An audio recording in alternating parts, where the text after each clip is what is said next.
Hello, ladies and gentlemen. If you don't know who I am, my name is Shook. I make NBA DFS content, prize picks content, all these videos that get posted on this subreddit right here. I'll have it linked down below. You can ask me questions about the slate. I'll be here after lock if you need help with like night slate, showdown slate. So yeah, answer everything for you. I'll have it linked down below. And if you ever need to get a hold of me privately, you can get a hold of me on Twitter right here. So I wasn't even sure if I was going to play this slate. I've been feeling really bad today. I don't know what's going on, so I just barely played anything at all.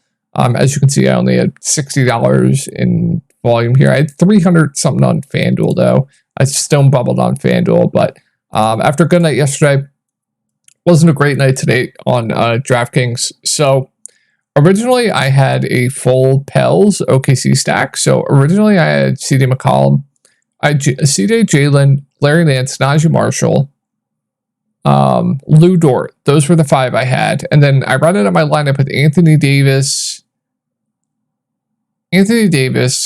Michael Porter Jr., and I forget who the last one was, to be honest. But as you can see, my core today, it was pretty good. It was Jalen Williams, Michael Porter Jr., at least one of Michael Porter Jr., Aaron Gordon, both absolutely smashed. Larry Nance, and then Anthony Davis was a core play. The reason I don't have Anthony Davis is I made a panic swap before the Pels game locked, as I'll just show you guys. This quote came out. I think it was one movement that worsened the call. Said questionable for tonight's game. He added that they have been responsible, taking a bigger approach, stuff like that with Jamal. And I watched the Malone video. He basically said that if there is any risk of him re-aggravating or re-injuring the calf, if he can't go through his warm-ups or if he's struggling one bit, they will not play him tonight. No ifs, ands, or buts. So I thought that I still leaned Jamal Murray in, but like the risk versus reward, like if I gave Jamal Murray a 10% chance to sit tonight, the risk versus reward of him being out, I think would be greater or better, even if it was only 10%. Because like Reggie Jackson would be an absolute nuke, just an absolute nuke if Jamal Murray got ruled out tonight. Jokic would have been a nuke. Etc. So 2 minutes, you can see it was 2 minutes before lock that I posted that. 2 minutes before the Pels game locked, and I swapped off everything. I kept Larry Nance, I kept Jalen Williams, the two core plays, and then I had money left over, so I was forced to pay up for Jokic. I kind of screwed myself there. But yeah, so that's why I don't have Anthony Davis. Yeah, we had some good nights in Discord. Hopefully you guys had a good night, and not a good night for me, but let's get into the slate. As always, we'll take a look at the rotations, and we'll go over price points. We'll go over the Sixers first. Joel Embiid played the entire second half last game. Kelly Oubre, big minutes. Would expect that to continue. Kyle Lowry, low 30s. Would expect that to continue. Tyrese Maxey, I'm expecting close to 44 or 45 minutes again. Batum, high teens to low to mid 20s. Anything is in the range of outcome there. And you'll see a bit of campaign possibly. Melton only played 7 minutes in his first game back as well. So let's take a look at the price points. I think Joel Embiid stands out as one of the best benefits on the slate. It's an elimination game, 10.9K. Going to play 44 minutes. He played the entire second half. Phenomenal point per minute. I'm expecting him to absolutely dominate here. Now, not the best matchup, but we'll see if Mitchell Robinson does play on the other side. He is questionable. I think raw points, your best option is going to be Joel Embiid, and it's not close. If you feel comfortable with the value to jam him in, I think he's a phenomenal option up at the top. Now, you definitely have some optimal plays a lot cheaper that probably look a little bit better than Joel Embiid point per dollar, but I think raw points-wise, I think he's a fantastic spend up at the top. Tyrese Maxey, I think he's a really good play at 8.4K as well. Now, I would expect 44 minutes again. It's been him, Joe, just absolutely doing everything for this team. It pains me because I'm a Sixers fan, but everyone around them, outside of Joel Embiid, Tyrese Maxey, are absolute mud. They are just horrible, besides Nick Batum. It's painful, but these two are going to dominate the usage. I still like him quite a bit at 8.4K. And then I do think Tobias Harris, Kelly Oubre do seem a bit too cheap at their respective price points. Now, they've been god-awful. Kelly Oubre had that one good game. Actually, had a good 2 games.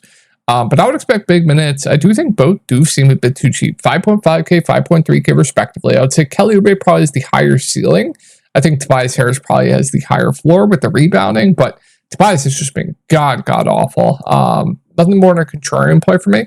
I think he's probably going to be popular tomorrow with the price point as well, but I think they're both decent options. Kyle Lowry at 4.8K, not going to be the highest usage guy out there, but he will stuff the stat sheet. He's had the ball in his hands a decent amount. Minutes have been very, very secure. I think he's a very, very safe value at 4.8K. So like Kyle Lowry.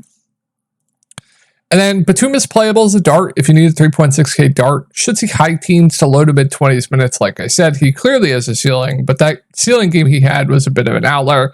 I think the ceiling for him is probably like 23 fantasy points, which got close to that this game. So I don't mind Batum for values. Playable dart. Let's move on to the Knicks. So we got to keep an eye on Mitchell Robinson news. Hartenstein got into foul trouble in the second half. OG played 46 minutes. Jalen Brunson 44. Josh Hart 46. Dante, they're kind of riding the hot hand between him and Miles McBride. And then Precious Achiuwa gained minutes due to the foul trouble. So if Mitchell Robinson is in, they're just going to, I would expect Hartenstein to play probably around 30 minutes and Mitchell Robinson get the 18. But now if Hartenstein gets into foul trouble, they'll just extend Mitchell Robinson, right? So like if Mitchell Robinson plays, we know he's a good point per minute guy. Very real risk of foul trouble going up against Joel Embiid, as Hartenstein, that is. So Mitchell Robinson would definitely be a playable value of 4.2K. Kind of need the foul trouble though, or they could go with the hot hand. This game, he played 30 minutes and Hartenstein didn't get into foul trouble at all. I don't think.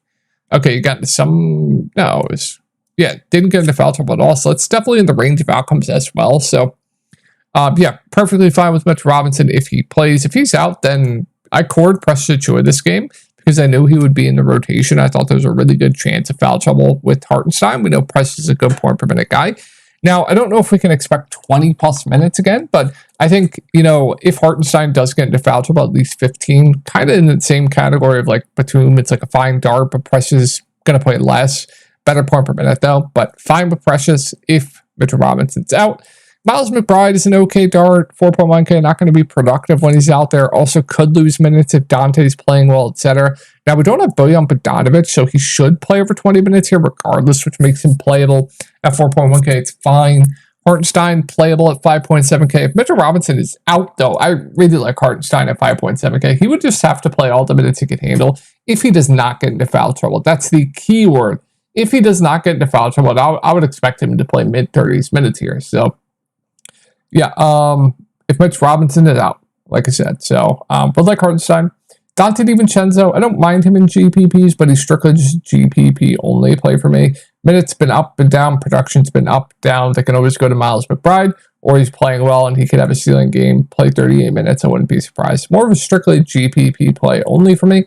Brunson's been phenomenal. Nobody's playing him. Every single slate, he continues to be low owned on short slates. If he's going to be low owned once again tomorrow, I think it's a really good spend up. I think regardless, he's a solid spend up. But yeah, been low owned every single slate. I think the production's been a bit of an outlier. I think he needs to, what am I trying to say?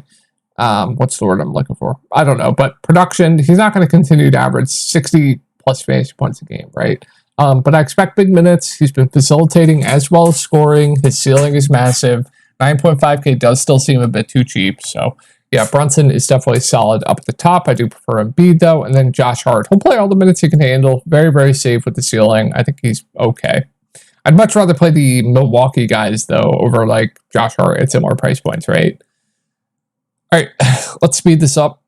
Moving on to Orlando. So they were on pace for, huge minutes. Franz basically played the entire game. Paolo, believe he got into foul trouble. Something happened. I'm not entirely sure. Maybe he didn't. But he was on pace for mid-30s when Carter Jr. didn't come back in the fourth because of the blowout. Gary Harris should play around 30. I don't know why we're playing 11 guys. Just doesn't make sense to me. And then Suggs should play low to mid-30s minutes. Looking at the price point, I think Carter Jr. stands out to me once again as a really good value, assuming he continues to start. Okay point per minute. Now, his role in the starting lineup on this team hasn't been great. Like, I don't know if you guys have been watching the games, but the role has just been really, really bad for him. But still, starting center that I would expect 25 plus minutes from, it's definitely going to be a good value at 4.3K. Mo, Isaac, they're both playable darts, but I prefer Carter Jr. Gary Harris, another playable value at 3.7K. It's not going to do much when he's out there, but he'll get the minutes. It's fine. And then Franz Wagner, I really like once again here. It's just a minutes thing. Regular season, he was only playing 30 minutes a game. The playoffs, he's playing close to 40. He's still too cheap at 7.1K, has that nice shooting forward eligibility. So, yeah, Franz still a really good play. Paolo more of your GPP play between the two. I expect Franz to be much more popular, so I don't mind that as a pivot. If you wanted to, like if Franz is much more popular, I think Paolo's an okay pivot, but I prefer Franz point per dollar. Jalen Suggs, I've been playing him every single slate. Faders got bailed last slate with an injury, but I would expect big minutes here in Cleveland. You know, they need his defense out there, right? He's been a lot more aggressive in the playoffs. He's been shooting the ball a decent amount as well. I still think 5.8K is a reasonable price point. So, yeah, I think Suggs is very, very solid at 5.8K. So that's going to do it for Orlando. Let's move on to Cleveland. Same thing, massive blowout, but I would just expect the same. Donovan Mitchell, 40. Mobley, close to 40. Garland, mid-30s. Allen, mid-30s. Karis LeVert, low 20s. Okoro, high teens. Kind of the same thing. Max Strus, mid-30s. That's kind of what I would expect here. I really like Donovan Mitchell as a contrarian play at 8.1K. He's been pretty solid as far as an injury standpoint goes. He was pretty hobbled early on, but he looks pretty good now. Phenomenal ceiling at 8.1K. Prices come down. So really like Donovan Mitchell here at 8.1K. I think he's a really good GPP play tomorrow. I don't expect too many people to be on him. Jared Allen, Evan Mobley, I think are also solid. Like nobody's going to play anyone on this Cavs team, so I like those two quite a bit in GPPs. Jared Allen and Mobley, it's kind of a coin flip. Pick whichever one you want, whatever fits your build. Mobley might be better with the power forward eligibility, but they project very, very similar to me. Garland at 6.1K has kind of been a shell of himself in the playoffs, but going to stuff the stat sheet. Should play mid-30s minutes. I think the price point's intriguing. He does seem a bit too cheap, so I don't mind Garland there. And then Max Strus, playable value of 5K. Don't love it, but playable. Karis LeVert should see high teens to low 20s minutes. He's gotten extended due to the blowouts. Another playable dart if you need it. We'll talk about some Milwaukee in a value. We'll talk about some Pacers value in a minute. You couldn't pay me to play Okoro, so let's move on to the Pacers. Probably my favorite game to target here. Can't look at the we'll go over the Bucks first. Can't look at the Bucks rotation because Bobby Portis got ejected, but I would expect massive, massive minutes for Damian Lillard, Chris Middleton, and Bobby Portis. With that, Chris Middleton, Bobby Portis, Damian Lillard's doubtful. Did I say Damian Lillard? If I did, I apologize. He's out, obviously. Giannis, Dame, they're out. All right, so let's go over Bobby Portis in the game that he did not get ejected, played 44 minutes. Sorry, guys, I'm sick. My speech is all screwed up. But yeah, played 44 minutes, good point per minute guy, probably going to get you a double-double, good offensively. They need him here. Don't mind the matchup. I think he's a really good play. Chris Middleton going to be their go-to guy at 8.5K, going to play big minutes. I really like him. I still like the price points on both of them. I think they're both very, very solid plays. Prefer Portis point per dollar, but I think they're both really, really good.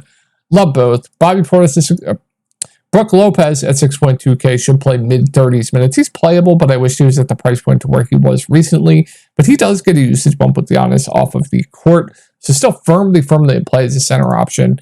I do prefer Miles Turner, though. And then Patrick Beverley is just injured, man. So we'll keep an eye on what the reports are tomorrow with his injury and how he's been dealing with it the past few days, because he did not look right out there. So we'll keep an eye on that. If he is injured, kind of tough for me to go there. If he's fine, like if I knew he was full go, I would expect close to 40 minutes, and I would really like him at 5.4K. So it's kind of tough to say right now.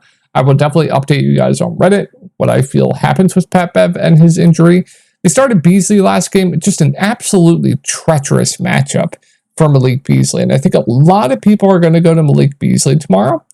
And I don't think people are going to realize that kind of gain minutes from the ejection, gain minutes from Pat Bev being hobbled. Like, I don't know if we can fully expect him to play 34 minutes again, shoot 8 of 12 from 3, and I have a feeling he's probably going to be really popular tomorrow in an absolutely dreadful matchup. So, like, that's one where if he's popular, I'm fine fading. But if he starts again, I do think he's a solid value for disregarding ownership. Just really bad spot up shooters against Indiana. Just not great.